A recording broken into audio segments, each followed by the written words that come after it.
안녕하세요. 여러분들이 무엇을 기대하든 그 이상의 유익함을 전해드립니다. 대박플러스 시즌2 최은정입니다. 대박플러스 시즌2로 오늘부터 새롭게 인사를 드리게 됐는데요. 이제 막 주식 투자를 시작하신 주식 초보분들부터 기본으로 돌아가서 투자의 수익률을 극대화시키고 싶다 하신 분들까지 저희가 서울경제TV의 대표 전문가들과 함께 이 시간을 꾸려볼 겁니다. 한 주 동안 또 월요일부터 금요일까지 7시부터 8시까지 저희와 늘 함께해 주시면 좋겠습니다. 자, 오늘 첫 시간인데요. 함께해 주실 분부터 소개를 해드려야겠죠. 동부증권 목동지점의 박성일 연구원 자리에 모셨습니다. 안녕하세요. 네, 안녕하십니까. 예, 오늘 한 시간 동안 박성일 연구원과 함께 알찬 강의 들을 거고요. 어떤 종목으로 또 얼마만큼의 수익을 거두실 수 있을지 종목 공개까지 하는 시간 가질 겁니다. 기대하시고 잠시 뒤에 시작하겠습니다.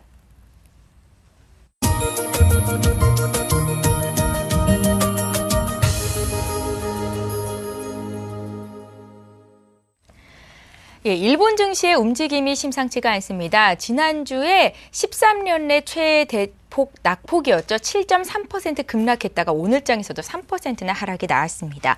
아베노믹스를 바탕으로 시작된 양적 완화의 부담감이 증시에 그대로 반영이 되면서 국내 증시는 오히려 좀 긍정적으로 반응하는 분위기인데요.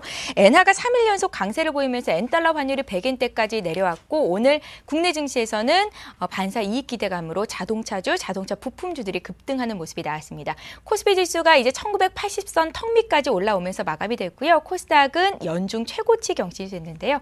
박성일 연구원님, 오늘 시장 어떻게 보셨는지 키워드와 함께 좀 들어볼게요. 궁금합니다. 예, 일단 오늘 시장에 대한 간단한 설명을 조금 드려보겠습니다. 오늘 시장 같은 경우는 코스피, 코스닥 양시장 모두 상승을 했죠. 상승을 했는데 긍정적인 면은 수급적으로 봤을 때 외국인, 기관이 모두 들어왔다는 거, 그리고 외국인이 선물 쪽을 강하게 들어와줬고 콜옵션 쪽을 강하게 들어와줬는데 시장은 현재 베이시스가 백오데이션 상태로 넘어가지는 않았지만 콘텐고 상태를 확대시키지는 못하고 있죠. 선물이 약간은 현물보다는 저평가되어 있는 구간인데 그 구간에서 이제 형평성을 좀 맞추기 위해서 선물 쪽으로 강하게 들어왔다는 게 일단은 긍정적이다라고 말씀을 드릴 수 있을 것 같고요. 펀더멘탈 측면에서 이제 말씀을 드리면 오늘 제가 말씀드릴 키워드는 엔화인데 엔화가 조금 약세로 가는 경향을 멈추면서 우리 시장이 반등을 했습니다. 이게 어떤 의미를 갖고 있는지 제가 지금 설명을 드리면 우리가 엔화 차트를 보면 지금 잠시 엔화 차트를 보여드릴게요. 엔화 차트를 보면 지금 엔달러가 계속해서 사람들은 강세로 갈 거다라고 예상을 했죠. 근데 최근에 보시면 엔달러가 여기서 이제 3거래일 연속으로 약세를 보이면서 103엔을 한번 돌파한 이후에 약세 경향으로 가고 있는데 시장이 그동안 궁금했던 거는 엔화가 110엔을 갈 거냐, 105엔을 갈 거냐, 120엔을 갈 거냐 이런 거가 시장이 궁금했던 게 아니에요. 사실은 시장이 궁금했던 건 뭐냐면 엔화가 계속 갈 거냐였어요. 엔화가 계속 갈 거냐. 근데 엔화의 출발점 아이디어는 뭐였죠? 엔화가 출발했다는 건 정부 정책이었어요. 일본 정부의 정책. 엔화 약세를 했던 정책이죠. 근데 이 정책에 대한 믿음이 있었기 때문에 엔화는 계속해서 지금 엔달러 확률이 상승하는 모습을 조금 보여줬는데 엔달러가 꺾인 이유가 뭐죠? 정부 정책에 대한 퀘스천 마크 때문에 꺾였어요. 정부 정책을 이렇게 써서 사실은 잘 될 줄 알았는데 지금 10년물 국채금리가 급등을 하고 있죠. 10년물 국채금리가 급등을 하면 GDP 대비 부채가 200%가 넘는 일본 같은 경우에는 아무리 봐도 재정적으로 부담이 될 수밖에 없어요. 그래서 이 정부 정책이 맞냐 틀리냐에 대한 퀘스천 마크가 생겼기 때문에 중기적으로 봤을 때 시작점의 아이디어를 꺾을 수 있는 일이 여기서 발생을 했어요.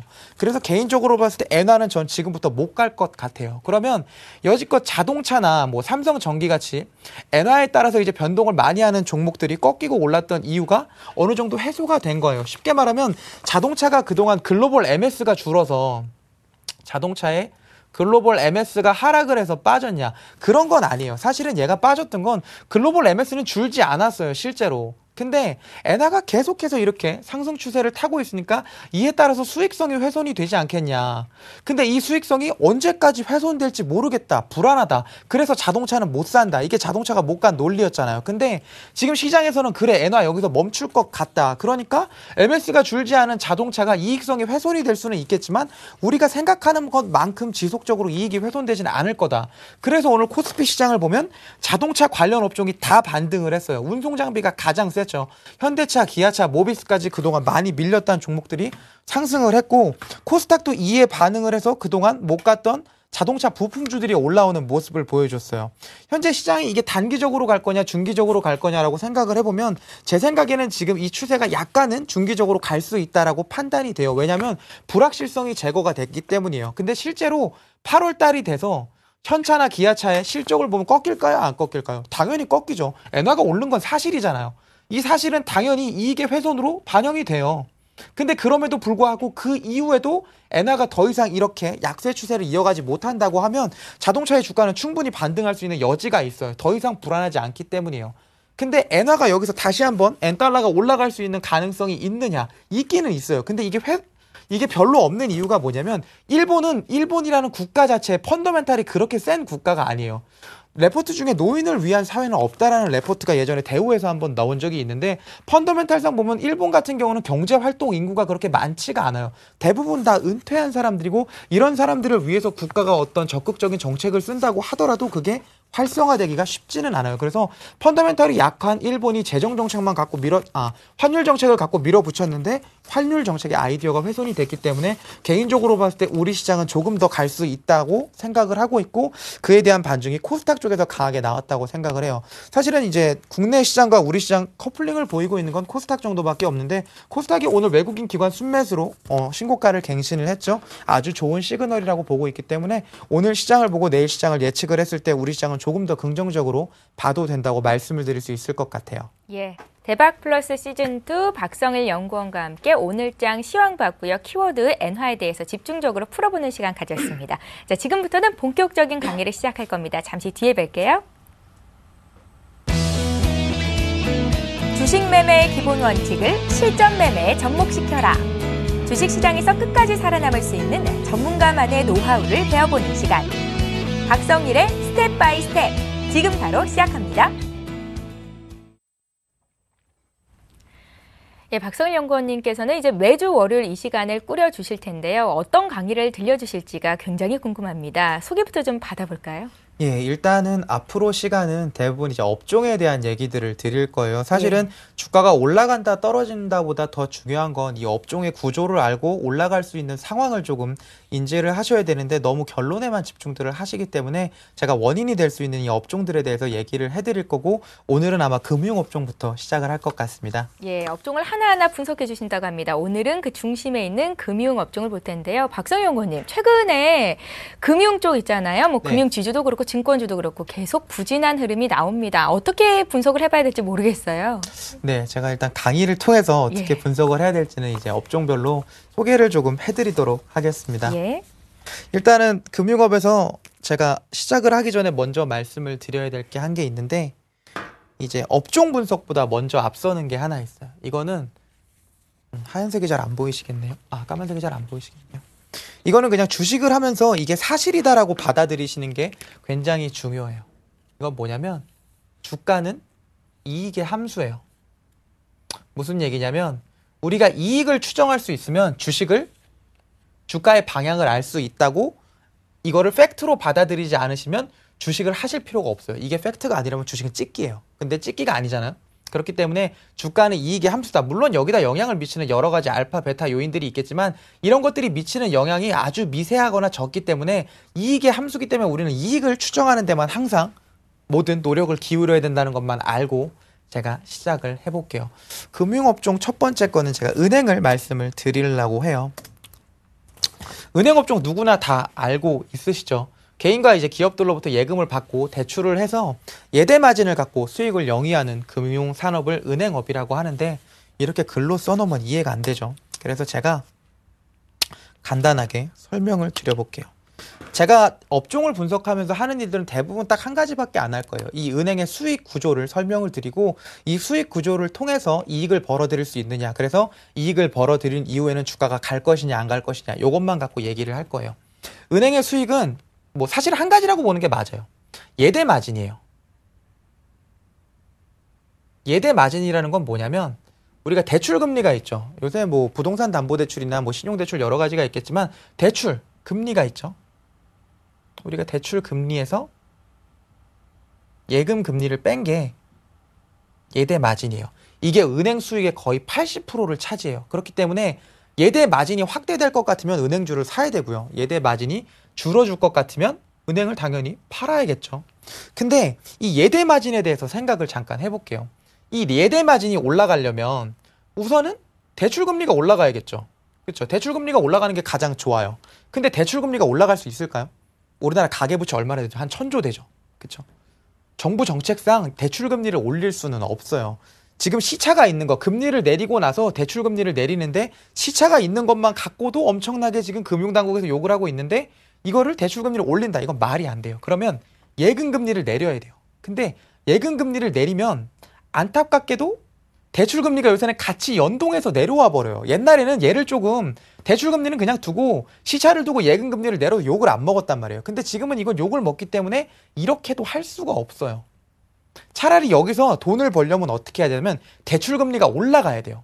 대출금리가 올라간다기보다는 기준금리가 올라가야 돼요. 그러면 기준금리가 올라가면 그쵸? 우리가 예금금리가 올라가게 되죠. 예금금리가 올라가게 되면 대출금리를 올릴 수 있는 명분 같은 게 생겨요. 우리 기준금리 올렸으니까 대출금리도 올리겠다. 근데 이거를 올릴 때 생각보다 조금 과하게, 그러니까 꼼수를 쓰는 거죠. 플러스 알파만큼 더 올릴 수가 있어요. 그런 시장이 열리지 않는 이상 은행업은 상승하기가 사실은 쉽지가 않아요. 그래서 은행은 잘 안 될 것 같아요. 근데 여기서 한 가지 예외가 되는 시장이 뭐냐면 이 전체 이 함수의 기본 전제는 뭐냐면 이게 내수업이라는 거예요.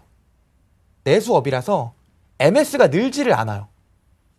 은행에서 돈 갖다 맡기고 돈 빌려주는 사람의 수가 늘지를 않는다고요. 국내 인구가 늘지는 않잖아요. 그렇죠?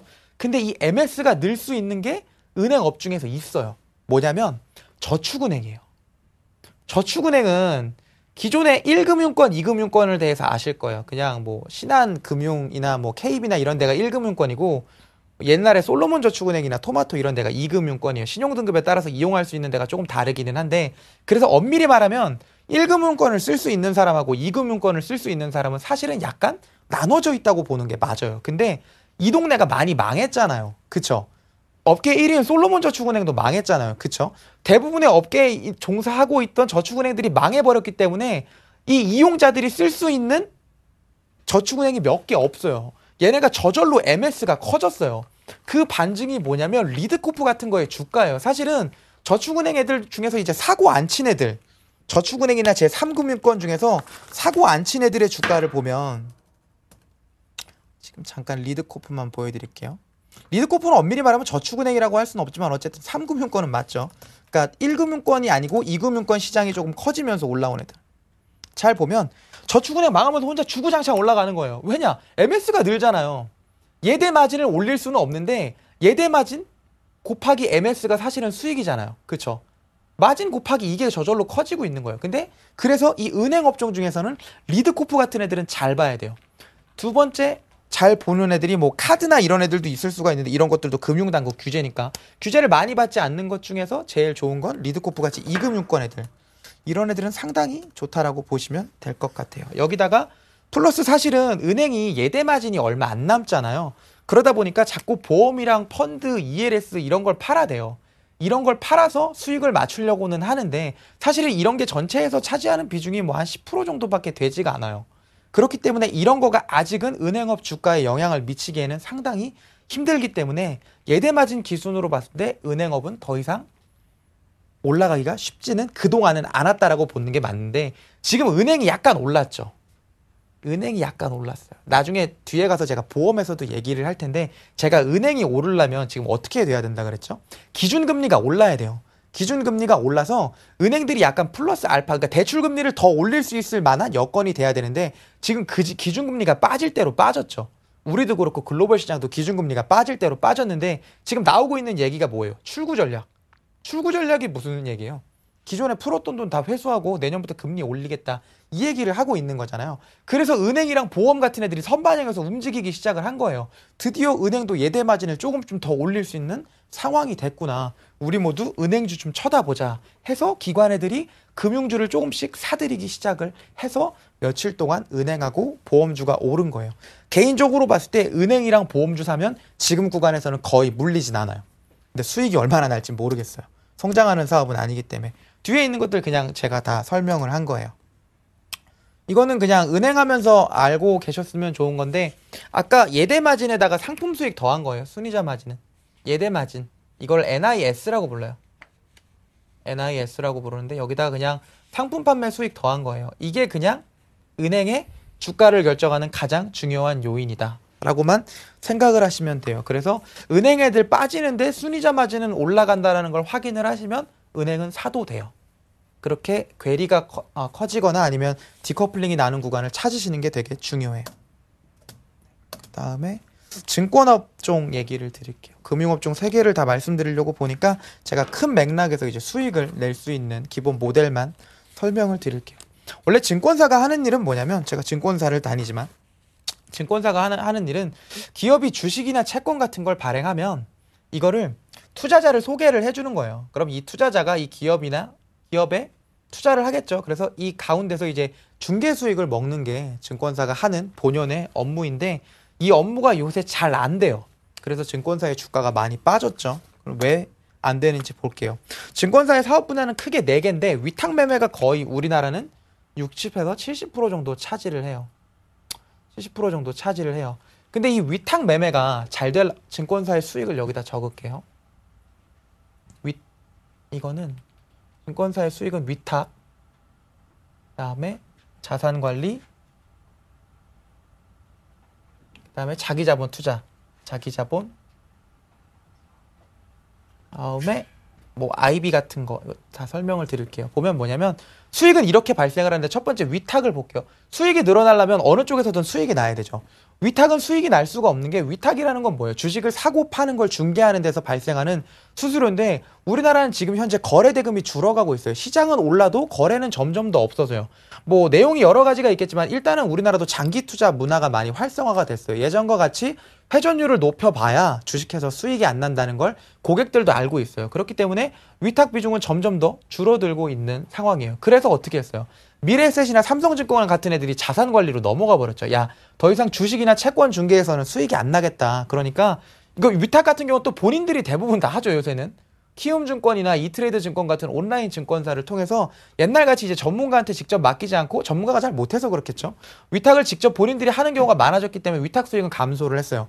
그래서 이걸 가지고 자산관리 시장으로 넘어갔더니 이게 안 되니까 다 일로 넘어온 거예요. 그러니까 기존에는 채권 팔아서 한 1%씩 떼먹었다고 치면 이걸 0.5%, 0.3% 이렇게 자기들이 받을 수 있는 돈을 낮출 수밖에 없어요. 판매 수수료 자체가 줄어들 수밖에 없는 구조가 되고 있어요. 왜냐면 얘도 내 수업이기 때문에 MS가 커질 수가 없어요. 위탁의 MS가 커지거나 자산관리의 MS가 커지거나 그쵸? 그래야 되는데 MS가 커질 수가 없다 보니까 있는 돈 갖고 돌려야 되니까 대부분 다 이렇게 수수료율이 줄어들고 있어요. 위탁도 마찬가지로 전 세계에서 우리나라가 제일 싸죠. 0.015 막 이렇게 되고 있죠. 이거 밑으로도 많아요. 이렇게 밑으로 내려가는 거니까 돈이 안 돼요. 그래서 증권사들이 그나마 버틴 게 뭐냐면 자기자본 투자예요. 증권사 자체적으로 가지고 있는 돈을 가지고 선물 옵션 트레이딩, 선물이나 옵션, TR이라고 할게요. 트레이딩을 하거나 주식 트레이딩을 하거나 아니면 뭐 신용증권 같이 열심히 부동산 투자를 하거나 부동산 인베스트를 하든가 뭐 아니면 임대 수익 같은 걸 발생을 하든가 하여튼 이런 일들을 발생을 시켰어요. 이런 일을 갖고 증권사가 작년에 수익이 잘 난 데가 뭐 메리츠 종금이나 뭐 KTB 투자증권 같은 데 유명하죠. 펀드 같은 거 엄청 잘하죠, 얘네. 사모펀드 같은 거 엄청 잘해요. 다 자기 자본 갖고 하는 거예요. 그런 것 갖고 수익을 내는 구조로 가거나 아니면 이제 IB를 조금 해야 되는데 기업 공개 같은 거를 이제 주선을 해주는데 이것들 위탁도 돈 안 되고 자산관리도 돈 안 되니까 법인팀에서 할 만한 게 이것밖에 없어요. 기업 뭐 상장되지 않은 회사들 갖다가 상장시켜주고 상장시켜준 데에 대한 수수료를 받아야 되는데 너도나도 다 하겠다고 하니까 이게 다 돈이 안 돼요. 그래서 걔 중에 얘도 돈이 안 되고요. 얘도 돈이 안 돼요. 얘도 돈이 안 되고 얘는 돈이 될지 안 될지 자기자본 투자는 해봐야 알아. 투자니까 열심히 하면 되겠죠. 그래서 자기자본 투자를 열심히 하고 있는 회사 중에 안 깨지는 회사가 몇 개 있어요. 예를 들면 지금 보면 신용증권 주가 안 깨졌죠. 증권업 다 빠졌는데 신용증권 주가는 안 빠졌어요. 왜 안 빠졌을까요? 신용증권은 원래 포트의 비중에 이런 애들을 많이 안 갖고 갔어요. 증권업이 안 될 걸 알았겠죠. 장기적으로 봤을 때 이게 글로벌 시장에 진출하지 않는 이상은 MS가 못 느니까 우리 수익 구조상 안 된다. 그래서 자기 자본을 효율화하는데 굉장히 많이 초점을 맞췄고, 그래서 위탁을 할 지점도 별로 없고 자산 관리를 할 만한 상품 만들긴 한데 그렇게 적극적으로 내놓지는 않아요. 그냥 위탁할 거면 HTS 좀 개발하고 그냥 이거 손님이 쓰면 좋고 안 쓰면 안 되고 뭐 이렇게 해서 자기 자본 투자랑 IB 쪽에 집중적으로 포커스를 맞췄는데 이쪽에서 수익이 많이 나요. 특화돼 있는 거예요. 그러면서 이런 애들은 주가가 쉽사리 꺾이지 않고 가고, 이런 돈을 갖고 배당도 열심히 했기 때문에 배당 매력도가 상승을 해서 사람들이 네가 주가 올라가는 거에 대해서는 인정해서 주가는 올라가요. 물론 옛날에 이제 증권시장이 호황이었을 때 2007년이나 이런 때랑 비교를 할 수는 없죠. 그때 당시에는 거래대금이 막 10조 이랬단 말이죠. 근데 지금은 거래대금이 3조 5천억 정도밖에 되지가 않아요. 끼껏 해봐야 4조? 코스닥하고 합해봐야 5조밖에 안 되는데 거기서 증권사들 위탁 갖고 치열하게 경쟁해서 돈 안 돼요. 근데 위탁이 아까 말했다시피 70%가 넘잖아요. 그렇죠? 그래서 증권업 분야에서는 돈이 될 만한 게 없어요. 그럼 중장기적으로 증권사는 어떻게 될 것 같냐? 결국에는 큰 애들이 다 가져가는 구조조정 이후에나 증권사가 오를 수 있을 것 같고, 그 전에는 증권사에 있는 개별 증권사들을 공부를 하셔서, 예를 들면 뭐 동부증권 같은 게 올해 600억 넘게 수익이 났죠. 이거 왜 났어요? 자기들이 열심히 벌었어요? 그런 거 아니에요. 자기들이 갖고 있는 것 중에서 동부생명이라고 하는 보험사 자산을 동부화재에 매각을 했어요. 이 매각을 하면서 발생한 차익이 한 3, 400억 되는 거지 본연의 사업에서 이런 걸 번 게 아니에요. 그냥 공부를 해서 이런 애들을 찾는 수밖에 없어요. 그렇게 해서 얘가 어닝이 급증했을 때 빠져나오면 추세적으로는 빠지겠죠. 하는 비즈니스 모델이 안 되는데, 그렇게 매매를 하시는 게 가장 증권업에서는 현명해요. 뒤에 있는 것들도 다 그거를 설명을 한 거예요. 원래 증권사는 가장 수익을 창출하기 좋은 구조는 영업점에서 위탁을 중개하거나 금융상품을 판매해서 금융상품 판매 수수료가 증가를 하거나 위탁 수수료가 증가를 해야 되는데 이거 안 돼요. 앞으로도 안 될 것 같아요. 그래서 증권사를 웬만하면 안 사시는 게 좋아요. 제가 다니는데도 이런 얘기를 해내요. 그 얘기를 뒤에 쭉 써놓은 거예요. 그 다음에 이제 보험업 얘기를 드릴게요. 개인적으로는 금융업종 중에서 우리가 투자를 해볼 만하다라고 생각하는 섹터는 보험사 정도가 맞는 것 같아요. 보험이라는 건 되게 간단해요. 보험사가 일단은 위험을, 보험사가 이렇게 있죠. 보험사가 있으면 보험사가 이제 위험을 회피하고 싶은 개인들로, 아니면 법인일 수도 있죠. 개인이나 법인으로부터 보험료를 받아요. 그쵸? 이 보험료를 가지고 자기가 써야 될 때가 있죠. 첫 번째는 사고가 발생한 보험금을 줘야 돼요. 자기가 줘야 될 보험금 빼요. 이거 빼고, 두 번째는 보험사에서 줘야 될 게 사업비예요. 예를 들면 보험사들이 가만히 있는다고 이게 판매가 되지 않잖아요. 그러니까 설계사를 비롯하거나 이제 채널을 통해서 은행이나 뭐 이런 데, 증권사도 요새 많이 팔죠. 증권사를 통해서 이걸 판매하게 되면 걔네한테 수수료를 주거나 마케팅 비용을 빼야 돼요. 이걸 빼고 나서 나머지 돈을 가지고 이익을 창출해내는 게 보험업이에요. 근데 우리나라가 보험사가 되게 잘 돼요. 제가 이제 보험사의 수익 구조를 잠깐 설명을 해드릴 텐데, 보험사의 수익은 아까 말씀을 드렸죠. 보험사에서 일단 돈을 받아요. 보험료 수치, 보험료가 들어와요. 보험료가 들어오죠. 보험료가 들어오면 아까 말했다시피 보험금을 빼야 돼요. 사고 나면 줘야 되잖아요, 돈을.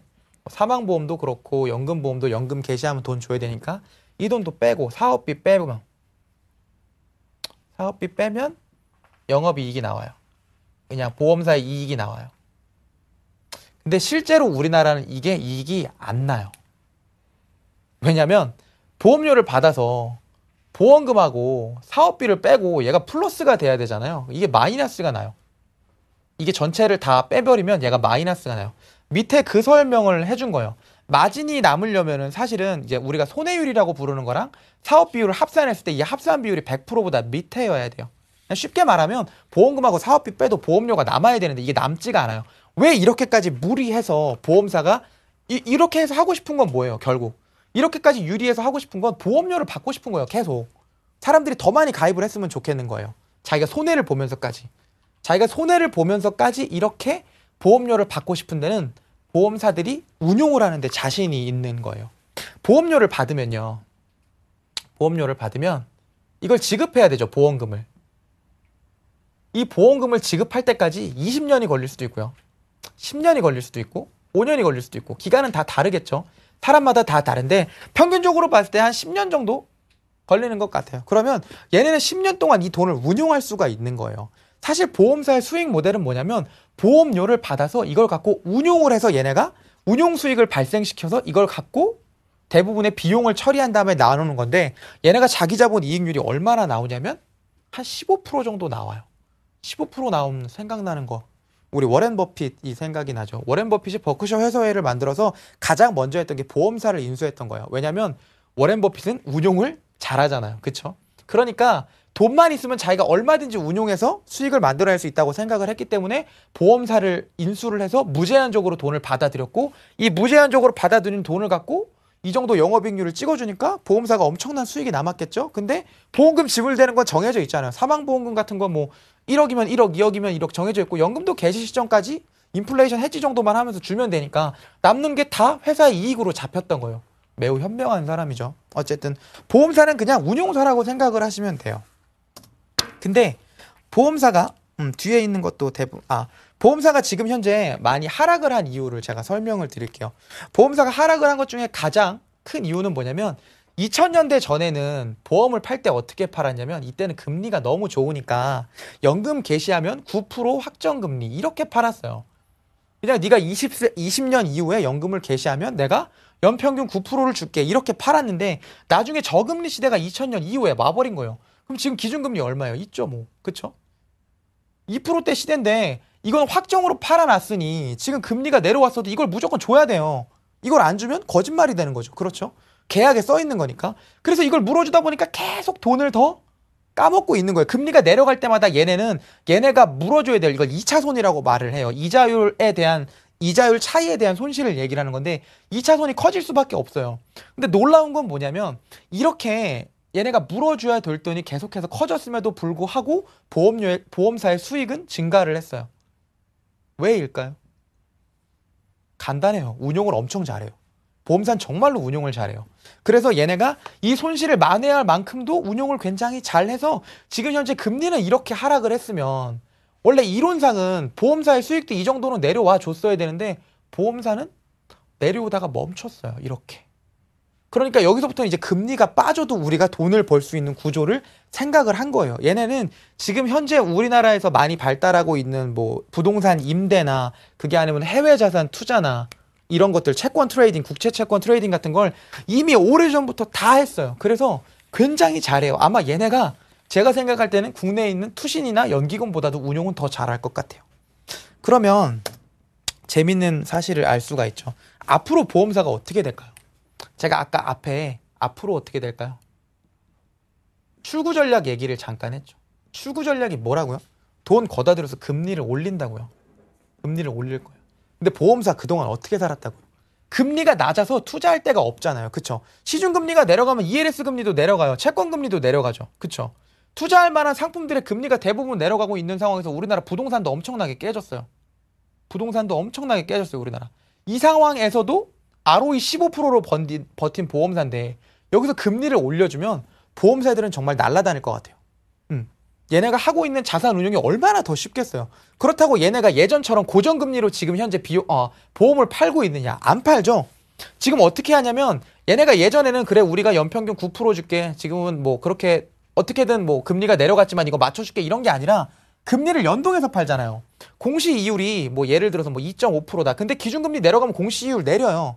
이걸 다 소비자한테 전가를 해버렸다고요. 소비자한테 전가를 해놓는 구조까지도 굉장히 좋아졌는데 예전부터 그냥 자산운용은 워낙 잘하니까 제가 볼 때 지금 뭐 작은 보험사들부터 움직이기 시작을 했는데 동부화재, 삼성화재를 비롯한 삼성생명까지 다 자산운용을 너무 잘하기 때문에 금리를 올려주면 얘네 다 굉장히 큰 수익이 날 것 같아요. 더군다나 비용 측면에서 봤을 때 그동안 비용을 가장 많이 차지했던 게 뭐냐면 사업비예요. 사업비. 사실 보험사는 그동안 예정 사업비율이라 그래서 연초에 올해 우리가 사업비 얼마 쓰겠다라고 하고 실제로 쓴 실제 사업비를 빼서 이걸 이익으로 잡았어요. 근데 실제 사업비를 내리기가 되게 어려웠던 게 뭐냐면 보험이라는 건 눈에 보이는 상품도 아니고 지금 당장 수익을 보여줄 수 있는 것도 아니어서 굉장히 장기 상품이라 누군가가 컨택을 직접적으로 해서 팔지 않으면 잘 안 팔려요. 그래서 설계사나 GA 수당이 너무나 많이 발달을 했어요. 설계사비나 설계사비나 아니면 GA 법인 해주는 수수료가 굉장히 컸는데 이거 컨슈머 리포트를 통해서 얘를 까기 시작을 했죠. 이거 하지 마라. 이렇게 많이 받는 게 말이 되냐라고 생각을 해서 자체적으로 이것도 내려줬어요. 알아서 내려갈 거예요. 더 이상 설계사 수당을 많이 받을 수 있는 구조도 안 돼요. 그러니까 얘네는 비용은 줄고 금리만 올라가면 수익은 당연히 늘어날 수밖에 없는 구조예요. 그래서 지금 보면요. 자, 보험사는 개인적으로 상당히 좋다고 생각하고 ROE가 제일 높은 회사부터 보여드릴게요. 동부화재 같은 데 볼게요. 동부화재 보면 우리가 상식은 뭐예요? 금리가 빠지면 보험사도 빠져야지. 근데 이거 빠졌나요? 이걸 빠졌다고 생각하시는 분 없죠. 얘네가 얼마나 잘하는지 그 악조건 속에서도 얼마나 잘 해왔는지를 보여주는 거예요. 사실은 동부화재 같은 경우는 운용을 너무 잘했으니까 그런 거고 그냥 일반적으로 그냥 업계 대표 주자. 삼성화재 같은 데 볼까요? 삼성화재도 빠졌으면 빠졌어야지. 빠졌나요? 안 빠졌죠. 그만큼 수익성을 잘 지켜왔어요. 금리가 장기적으로 하락 트렌드를 보였음에도 불구하고 삼성화재의 주가는 엄밀히 말하면 올라가고 있고 지금부터 출구 전략을 시작을 한다. 우리가 지금 현재 주식시장에서 출구 전략을 할 것 같으니까 우리 모두 다 도망가야 되지 않겠느냐라고 생각을 하면 주식시장 참여자로서 현명하신 분은 아니에요. 사실은 주식 투자에서는 어떤 쪽으로든 기회가 있어요. 그게 위든 아래든 그 정부 정책이 네거티브든 파지티브든 어느 쪽에서도 기회가 있는데 출구 전략에서 기회는 개인적으로 보험주에 있다라고 생각을 해요. 여기다 더 좋은 건 뭐냐면 기존에 움직이지 못했던 우선주들이 움직이기 시작을 했죠. 그래서 화재 우선주들 되게 많잖아요. 예를 들어서 삼성화재 우선주 같은 거 물론 뭐 차트를 보면 약간 너무 올랐다 싶은 감이 좀 있기는 있죠. 그럼에도 불구하고 얘가 오를 만한 이유는 충분해요. 지금 금리를 내려서 배당 매력도가 증가하는 시기잖아요. 그래서 얘가 배당 매력도도 있는데 향후에 주가도 올라갈 것 같은 거예요. 배당 매력도가 있는데 주가가 올라가면 무슨 얘기예요? 돈 벌면 더 주겠죠. 배당을 더 줄 거잖아요. 그러니까 사실은 삼성화재 보험회사의 우선주 같은 경우에는 중장기적으로 봤을 때 크게 꺾이지 않을 것 같고 지금 현재 얘가 본주랑 차이가 한 50% 정도 나죠. 근데 실제로 선진국에서는 본주랑 우선주의 차이가 한 70% 정도밖에 나지가 않아요. 10만 원짜리면 우선주는 한 7만 원 정도는 하는 게 일반적인 상식이란 말이죠. 그걸 알고 있기 때문에 지금 외국인들이 우선주 열심히 사들여서 수급도 굉장히 좋아서 중장기적으로 봤을 때 보험사 우선주 같은 경우에는 충분히 투자해 볼 만한 가치가 있고 이런 게 조금 많이 올라서 부담스럽다고 하시면 개인적으로 봤을 때는 뭐 삼성화재를 직접 사시는 것도 크게 문제가 되지는 않을 것 같아요. 여기까지가 제가 이제 뭐 금융업을 가지고 말씀을 드린 대부분의 얘기들이에요. 제가 이제 이걸 말고 이걸 갖고 주식을 어떻게 해야 되는지 조금 보여드릴게요.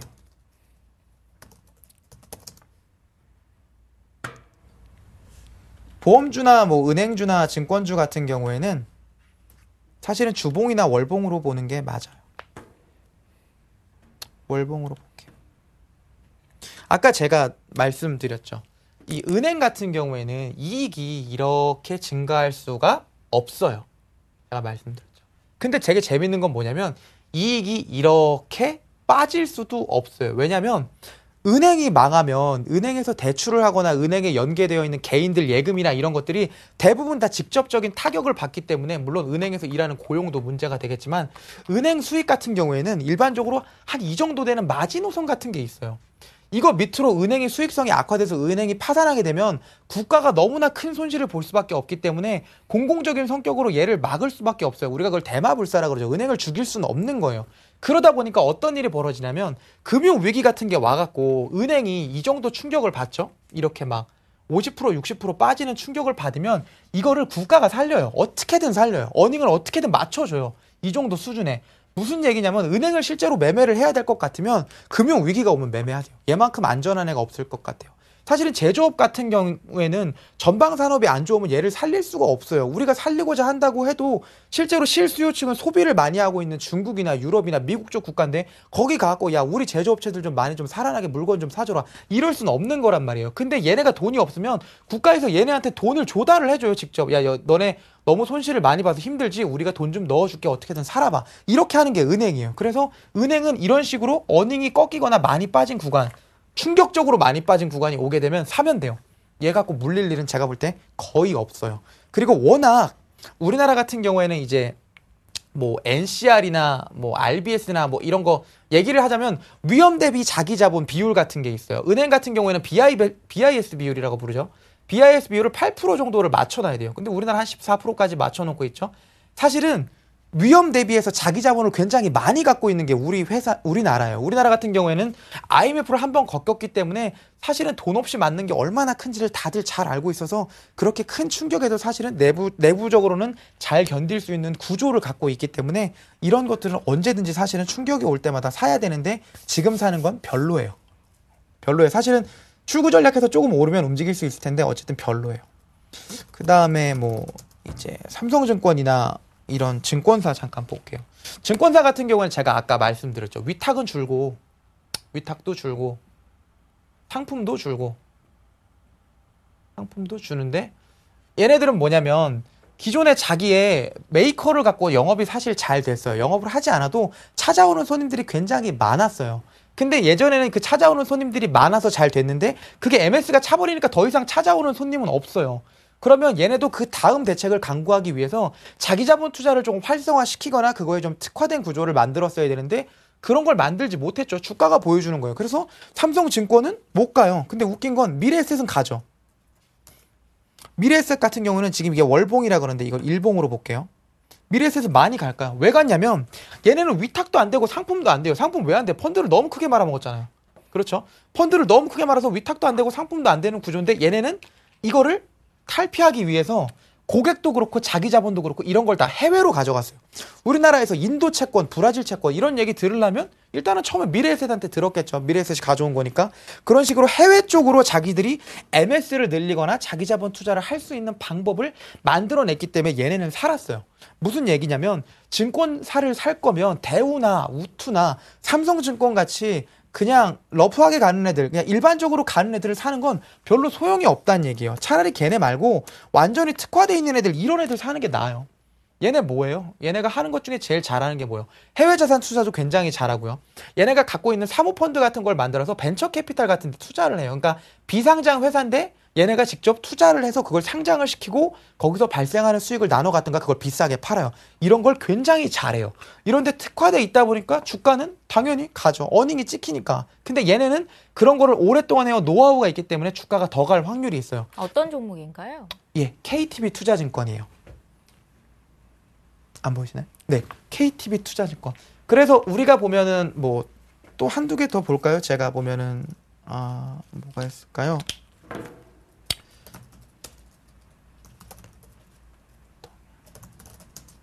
동양증권 같은 거. 제가 찍자마자 안 될 걸 아셨을 거예요. 동양증권 원래 잘하는 게 뭐죠?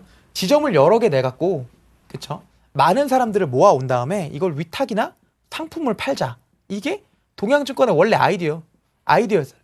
증권사 중에 지점이 제일 많은 게 동양증권이었어요. 그래서 제일 주가가 안 돼요. 앞으로도 잘 안 될 것 같아요.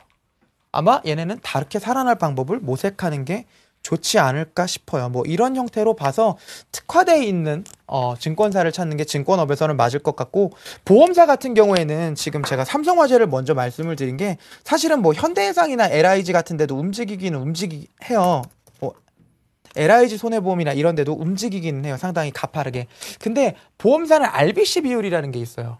이거 쉽게 말하면 그냥 뭐 가지고 있는 보험금 중에서 이제 지급해야 될 돈을 빼놓고 나머지만 갖고 운용을 해라 이거예요. 근데 중소형사 같은 경우는 이 RBC 비율을 맞추기가 쉽지가 않아요. 사실은 ROE를 높이려고 있는 돈 없는 돈 다 끌어싸서 투자를 해야 기껏 맞출 수 있는 건데, 대형사 같은 경우에는 이 여력이 되게 많아요. 워낙 돈이 많다 보니까 그래 보험금 지급할 정도는 내가 빼놓고 나머지만 운용할게. 이게 대형사일수록 쉬워요. 그래서 보험주 같은 경우는 제 개인적인 생각에는 다 갈 것 같기는 한데, 그 중에서도 조금 큰 애들 위주로 보는 게 뭐 삼성화재나 동부화재, 삼성생명. 근데 삼성생명은 1등 프리미엄을 많이 받고 있으니까 대한생명이나 이쪽으로 보시는 게, 사실 대생은 지금 많이 못 갔거든요. 대한생명의 이름이 바뀌었나 보네요. 어쨌든 보험주 같은 경우에는 지금 2등주들이 삼성생명 생명보험주들이 많이 못 갔어요. 그래서 이런 주식들 위주로 투자를 하시면 금융업종에서는 보험주가 가장 좋다라고 제가 말씀드릴게요. 예. 자, 매주 월요일 이 시간 박성일 연구원님과 함께 업종별로 수익 구조를 파헤쳐 볼 겁니다. 오늘은요, 금융업이었어요. 은행, 증권, 보험까지 어떻게 수익을 내고 있는지 그 구조에 대한 이해를 돕기 위해서 박성일 연구원님의 열띤 강의가 있었는데요. 들으니까 아시겠죠? 앞으로 금융주 투자할 때는 어떤 쪽으로 집중을 해야 되는 건지 여러분들 앞으로도 매주 월요일 기대하셔도 좋을 것 같다 생각이 듭니다. 자, 열심히 강의 들었으니까요. 이제는 시청자 여러분들 수익률을 좀 높여보겠습니다. 박성일 연구원께서 꽁꽁 숨겨두셨던 그 종목 공개하는 시간 가질 텐데요. 잠시 뒤에 뵐게요.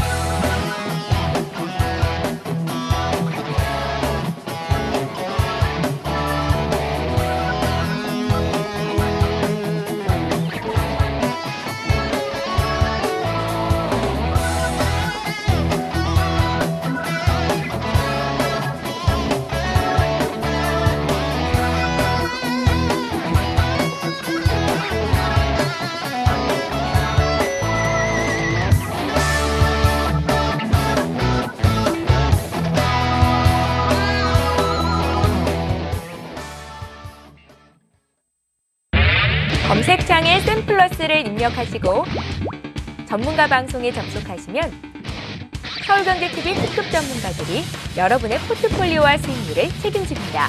주식 투자 샘플러스와 함께하세요.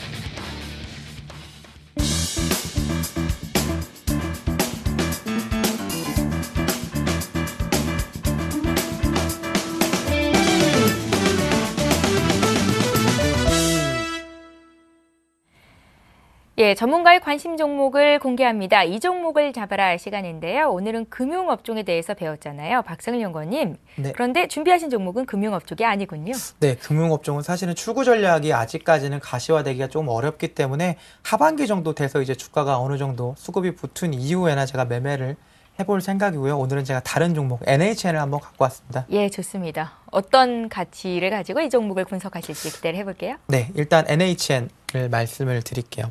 제가 지금 말씀드린 건 상당히 이제 좀 러프하게 보는 거기 때문에 너무 그렇게 자세하게까지 생각은 하지 않으셨으면 좋겠어요. 주가를 봤으니까 우리가 이제 이익을 생각을 해봐야겠죠. NHN이 이익을 보는 구조를 생각해 봐야 돼요. NHN은 원래 옛날에 네이버랑 한 게임이 합친 거예요.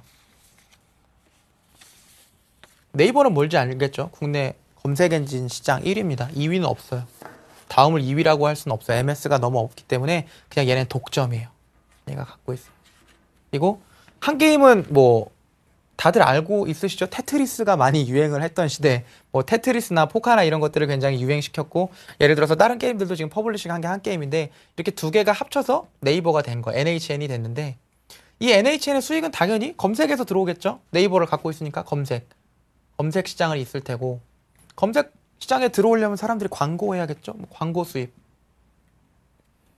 내야 할 테고, 대부분의 이게 전부예요. 이거 말고는 뭐 온라인 쇼핑몰 같은 거 연결해주고 중개 수수료 받거나 이런 것들이 있는데, 뭐 대부분이 이제 검색이나 광고 수입이 들어온 거고, 한 게임은 당연히 한 게임 이용하는 사람들에서 들어오는 뭐 한 게임 이용 수익이 있겠죠. 뭐 이렇게 수익이 있다고 보면 되겠죠.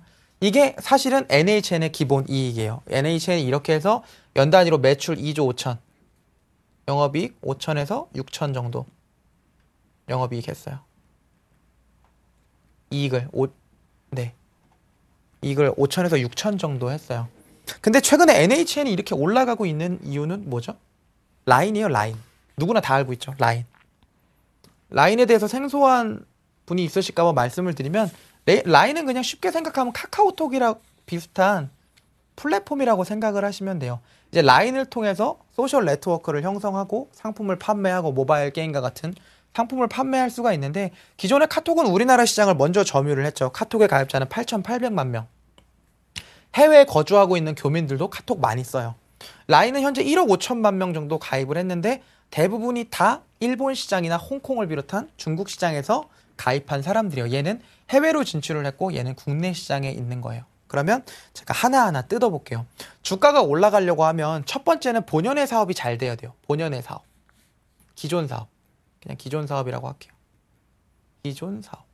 기존 사업이 잘 돼야 되는데 NHN 수익 구조가 뭐라고 했죠? 검색 시장 광고 수입, 그다음에 한 게임 이용 수익이라고 했잖아요. 그러면 검색 엔진 시장이 안 될 수 있을까요? 뭐 상식적으로 생각해 봤을 때 물론 불황이 왔을 때는 조금 안 될 수도 있겠지만 얘는 검색 엔진 시장 독점이에요. 얘 아니면 쓸 게 없기 때문에 얘는 사실은 경기에 크게 부해받지 않고 검색 엔진 시장을 갖고 있을 수가 있어요. 광고 수입. 지금 현재 광고 매체 중에서 인터넷만큼 더 발달한 광고가 있을까요? TV 같은 경우에는 광고 수입이 비용이 너무 많이 들기 때문에 기업들이 약간은 꺼려하는 경향이 있어요. 근데 인터넷 광고 같은 경우에는 아주 적은 수수료를 가지고, 물론 방송사 대비해서 적은 수수료를 가지고 아주 불특정한 다수들에게 넓게 광고를 할 수 있기 때문에 인터넷 광고 시장은 줄어들고 있지가 않아요. 그리고 한 게임 같은 경우는 기존에 독점적으로 갖고 있던, 지금 모바일 시장으로 넘어가지 않은 PC 쪽에서 갖고 있던 고정 유저가 상당히 많기 때문에 한 게임 이용 수익도 크게 어닝의 변동이 없어요. 결론은 뭐냐면 NHN은 기존에 하고 있던 일들이 잘 되거나 경기가 안 좋아도 크게 안 될 일은 없어요. 근데 여기다 갖다가 라인을 붙여놨어요. 라인의 가치는 카카오톡을 통해서밖에 예측할 수가 없는데 카카오톡이 올해부터 흑자를 내기 시작을 했죠. 근데 올해 NHN도 라인을 통해서 흑자를 내기 시작했어요. 1분기에 뭐 한 200억 가량 정도 흑자를 내기 시작했는데 라인의 가입자 수는 연말 정도에 봤을 때는 한 3억 명 정도를 보고 있어요. 그리고 일본 시장에 이제 막 진출을 했기 때문에 사실은 이 플랫폼을 까는 데 대한 비용이, 물론 이제 오프라인으로 깔지 않고 온라인으로 깔았기 때문에 비용이 조금 발생을 했기 때문에 그걸 상각하는 데 시간이 걸리겠지만 연말까지 봤을 때 라인에서 무난하게 500억 이상은 나올 걸로 보여요. 얘네가 2015년 타겟이 얼마냐면 2015년까지 라인에서 5천억 정도 찍고 싶어요. NHN은. 그리고 NHN 스스로는 이걸 찍을 수 있다고 생각을 하고 있어요. 제가 아까 NHN의 영업이익이 얼마나 그랬죠? 6천억. 원래 본연의 사업에서 하는 게 6천억. 근데 얘네가 2015년까지 얼마 벌고 싶다고요? 5천억. 그러면 지금 얘네가 2015년까지 이걸 벌어들이면 주가는 2배가 되겠죠. 상식적으로 봤을 때 그냥 대충 보면 2배가 되겠죠. 그러면 이 스토리가 정말 사실이냐? 라인은 소셜 네트워크를 기반으로 하고 있기 때문에 쉽사리 이걸 바꿀 수가 없어요. 그래서 일본 시장 1위인 라인의 MS가 떨어질 일이 없어요. 그래서 여기다 들어가고 있는 컨텐츠들에 대한 중개 수수료만 갖고도 2015년을 타겟으로 한다면 5천억을 달성할 수 있는 확률이 매우 높아요. 그래서 주가는 이제 추세를 타기 시작을 했고 여기가 밸류 22배예요. 근데 NHN의 역사적 밸류가 제일 높았던 때가 22배예요. 지금부터 이 22배를 깨고 넘어가는 밸류는 대부분 다 실적이 올라올 거에 대한 기대감이고 성장성에 대한 의문이 더 이상 들지 않는데 이익까지 받쳐준다고만 하면 개인적으로 NHN은 한 50만 원까지 갈 거라고 생각을 해요. 근데 얘 곧 분사할 거라서 분사하고 나서의 주가는 물론 밸류상에서 봤을 때는 30배까지 충분히 받을 것 같은데 그 이후에는 제가 한 번 더 설명을 드려야 될 것 같아요. 그래서 일단 매수가는 30만 원 정도에서 그냥 지금 현재 이제 밸류에서는 22배를 깨고 온 자리가 여기에요. 30만 원에서 매수를 하시면 좋을 것 같고 목표 주가는 2015년까지 50만 원 보시면 좋은데 장기 투자를 별로 좋아하지 않으시죠? 그래서 일단은 밸류가 중국의 NHN하고 같은 회사를 우리가 텐센트라고 해요. 미국에는 구글이 있고 그렇죠? 우리나라에 카카오톡이 있는 건데 텐센트가 밸류 한 30배 정도 받아요. NHN 지금 얼마? 20배 정도 받아요. 그러니까 50% 수익 나면 되겠네요. 45만 원 정도 보고 하시면 될 것 같아요.